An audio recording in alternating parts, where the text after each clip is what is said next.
Hey everyone, this is Major Batman in Lankira Studios, here to show you something really cool that I've found, and that is voice activation using Wit.AI and the Oculus SDK. So in this video, I'm going to go over a quick demo, show you how to get the SDK started and working, walk you through the Wit.AI configuration, setup of the scene to do this really cool firing of different cannons based upon what we talk about, go over that code, and then tying in for those VR users into the player input. So let's show you how it works. So here we are in game mode. You can see that it is VR, just how we're looking around. We can see things. We are on a ship with 3 cannons in front of us. And we have our hands, which we don't really need in this case. But let's test this out. So the way I've set this up is that each of these cannons is named by a number, and that I can, with my voice and a press of a button to activate the reception of voices, I can select which cannon is going to fire. Fire first cannon. And that shot. So let's look over here and do fire second cannon. And I can even go for the last one. Fire last cannon. And there we have it. An easy way to use your voice to make things happen, which I think is going to add a lot to virtual reality. I hope we see a lot more of this in the future, and I hope you do some great things with this tutorial. So let's show you how to get started. So what originally got me interested in this was reading the Oculus Integration SDK release notes in November. They had it here, added experimental voice SDK that you can use to bring voice interactions to your app. And it's for research and development only. Must not ship a product. I thought, oh, well, that's really cool. Let's try this out. And then, while I was making this video, production release of the voice SDK API lets you bring these voice interactions to your app. So, in the time that I've been working on this video, the voice SDK API has been released. So I want to show you how it works. So the voice SDK has an overview paper that talks a lot about different things and does this voice SDK tutorial that goes over how to integrate with Wit.AI, and I did utilize a decent amount of it and focus primarily on tutorial 2. However, I found that if you go to Wit Unity tutorials, they have a much better, more in-depth with pictures, and I'm going to leave that link in the description. So to begin, we need to create a new Unity project. I'm going to use 2021.1 and utilize the VR core as my baseline. I'll leave a link up above for how to get started with the movement. I don't want to go over that again, but if you want to get started and learn how to set up your XR rig to move in Oculus Quest, follow it along there. A few minutes later. Alright, next up we will install the Oculus SDK. I'll include a link down in below, but it's called Oculus Integration on the Unity Asset Store, and you just need to open it in Unity and install. So you don't necessarily need all this, it's rather large without it, but you can just keep it as is. We are mainly focused on this voice here.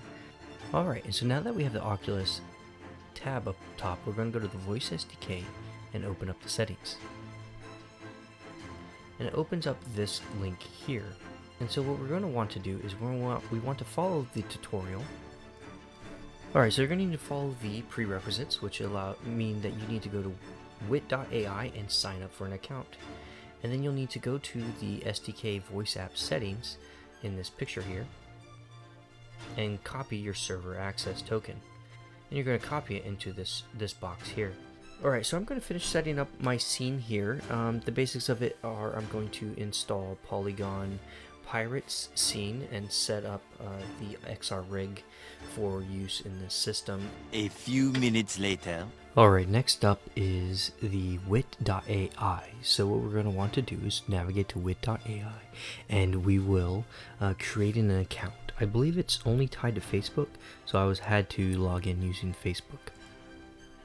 Once you're presented with this screen, you can just click over here and go to New App. After you create your own app, you're going to be shown this understanding screen, and yours is going to look a little different because you're not going to actually have any utterances.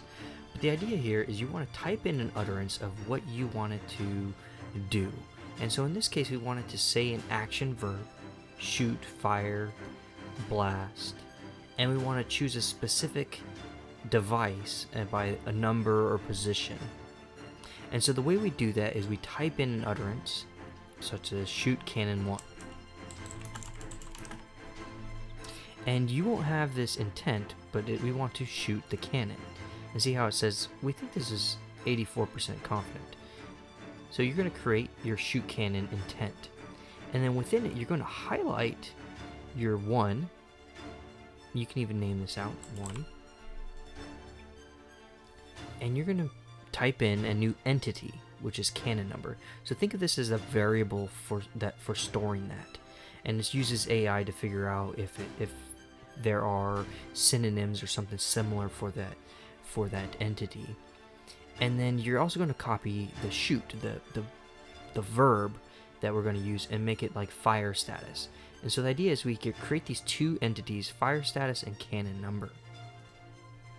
And then we can do train and validate. You only need to do one of these. Then you'll go over here to your entities, over here in management, and you'll have two here, cannon number and fire status.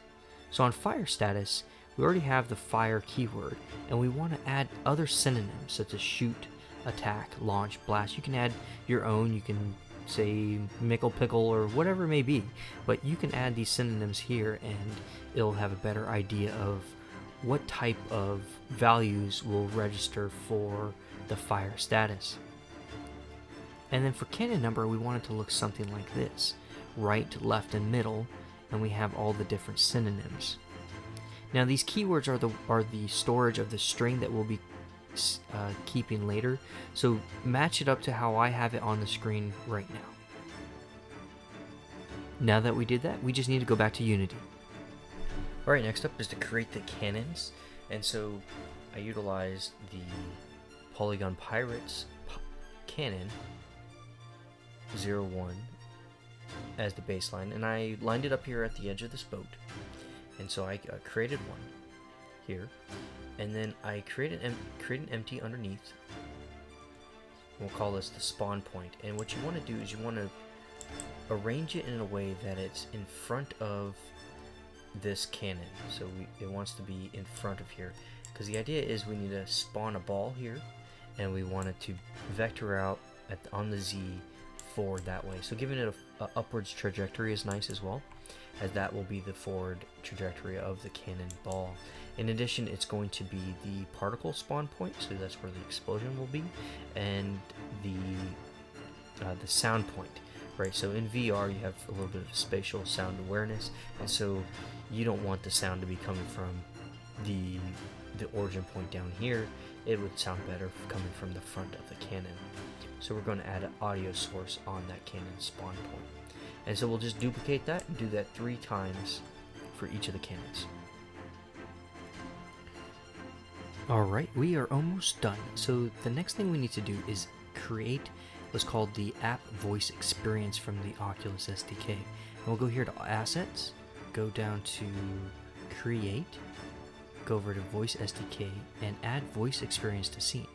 And that will create this application here, and we'll tie it to our specific Wit settings, which you can do here by this create the Wit configuration. Alright, now that we have this, we're going to create the response handler.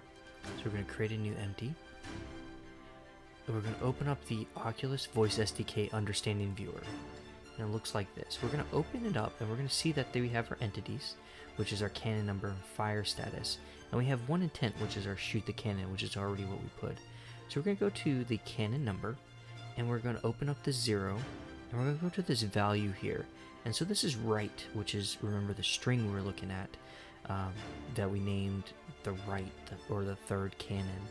So we're going to click it, and we're going to say add response manager to response handler, and response handler being the game object we just created. And if we do that, it now looks like this. Okay, so with the app voice experience, we have our app voice script. So this ties back to Wit, And then we have the response handler, which is going to do the heavy lifting. And down here it says on multi-value event. And so this is something that we're going to want to call in a little bit. And so we need some scripts to make that work. So we're going to add another game object here. And we're going to name this cannon handler. And so we're about to get started, but we need to create two scripts. The first script is our activate voice script. We're just going to tie it straight to the root app voice experience here. Next, we're going to create another C# script and call it cannon multiple fires. And we're going to drop this into our cannon handler. Alright, so this is the code for the multiple cannon fires. First we have the audio section, so we're going to have a cannon fire sound that gets played whenever the cannon actually fires. We can have voice clips that we tie to our character in response to whatever we're doing. We want to keep a list of the cannons, and then we want to keep track of an explosion and the cannonball. And then what we're going to do is we're going to create a on fire function where we're going to bring in a string of values. So the value in our response handler is going to be left, right, or middle. So if this string value is left, we want it to return the cannon that's in position 0. And if it's in the middle, we want to return the cannon that's in position 1. And on the right, the cannon in position 2. So we've got to make sure that those are set up in the right way. And we could do it a little different if we really wanted to, but this is rather easy for what we have. And then finally, just kind of a catch-all, it's not working. And then once we get the correct on fire statement, so we're going to get the cannonball spawn point. And so what I did was I attached an audio source to the transform of that spawn point so that I can use a get component in children, and that's the only one that has it. So we have a left cannon that doesn't have this, and the left cannon spawn has the audio source. And so that's where we're going to grab this transform position here. And so that's where that'll be the cannonball spawn. Then we're going to instantiate a version of the cannonball. We're going to apply a forward direction vector to it, and we're going to add this to the ball's rigid body add force. Then we're going to instantiate the particle effect, and then we're going to play it. And then at the very end, we're going to play the one shot of the fire sound. And that is the code to fire multiple cannons using a voice input string.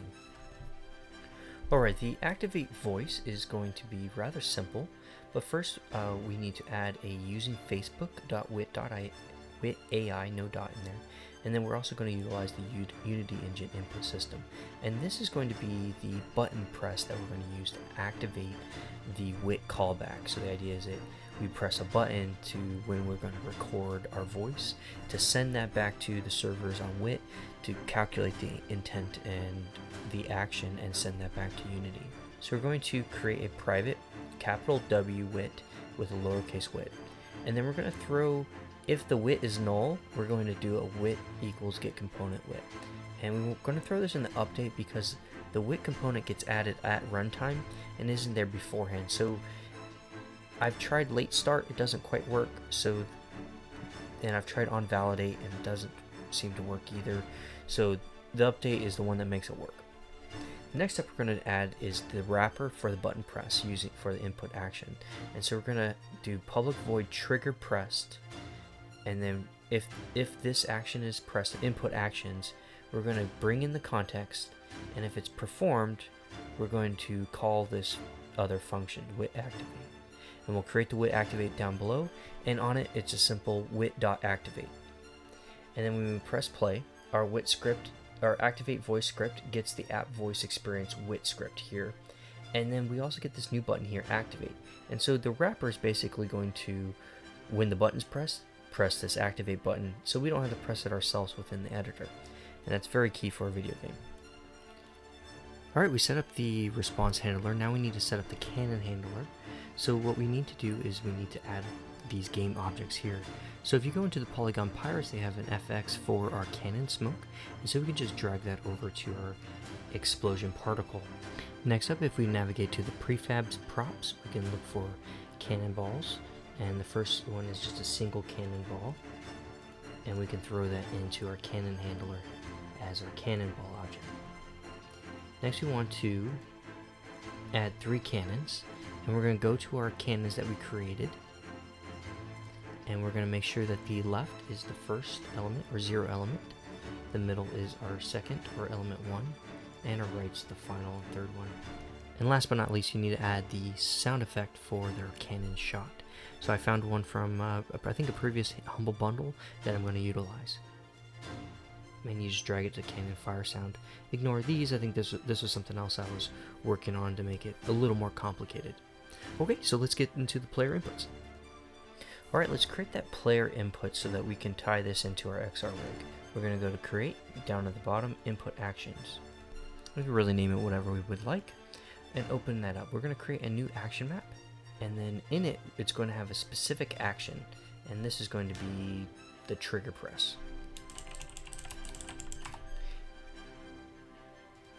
Alright, so currently there's no bindings, so what we'll need to do is we need to add several bindings to this. And so you can do that by going to Hero Version Path, and since we're using Oculus Quest, we can go to XR Controller, and we can go to the left hand,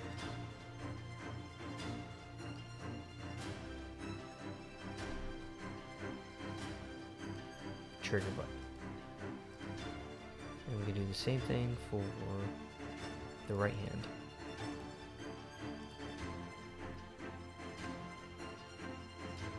And I always get a little bit of these mixed up, so sometimes I add in ones that I'm not positive, so sometimes I just go in and I will also put in the Oculus Touch Control. Trigger pressed. And so there might be a difference between the trigger button, trigger pressed, specifically in the XR toolbox. So in your final game, you want to make sure that this is precisely exactly what you would like. For the purposes of this, we just need to make sure that the trigger button presses are on here. And I even went so far as to add a primary trigger any, as that seemed to be something that also worked. Okay, so if we go to the XR rig, we're going to add the component player input on our XR rig. So we need to bring in that input action asset, and so we're going to bring in the VR controls that we just made, and we have this default map of voice activation. Then what we want it to do as a behavior is to invoke certain Unity events, and that specific event is this voice activated trigger pressed. And so what do we want it to do is we want it to activate on the app voice experience. We want it to go over here to activate voice, and this dynamic callback context, we're going to call that trigger pressed. And so that ties that together. And then I'm not sure if this is a bug or something else, but I also found that in the input action manager, you want to change this or add an additional one for the VR controls or that new input actions asset that's being utilized by player input. And this will tie together, so now your controller will be able to utilize it. And I'm going to show this for a second just so that you can, if you have any issues with your XR rig, this is what it's going to look like.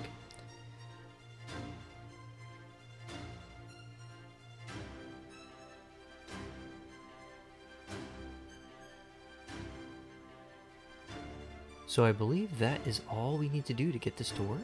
So I'm going to jump into the quest right now. Okay, so as you can see, we're back in the VR. I can see my hands, and we can move around and rotate.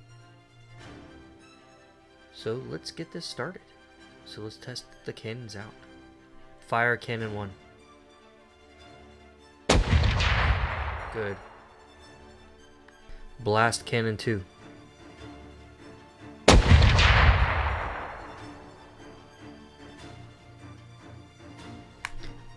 Attack with last cannon. So you see that with 3 different ways of talking, we can kind of get it to work different ways and shoot these cannons. So you can kind of see how this could become a minigun with maybe like enemies shooting and you have to choose which one and fire at the enemy. So I think that'd be pretty cool, and I hope you enjoyed this tutorial. And if you like this, please consider subscribing to see more of this content. Cheers.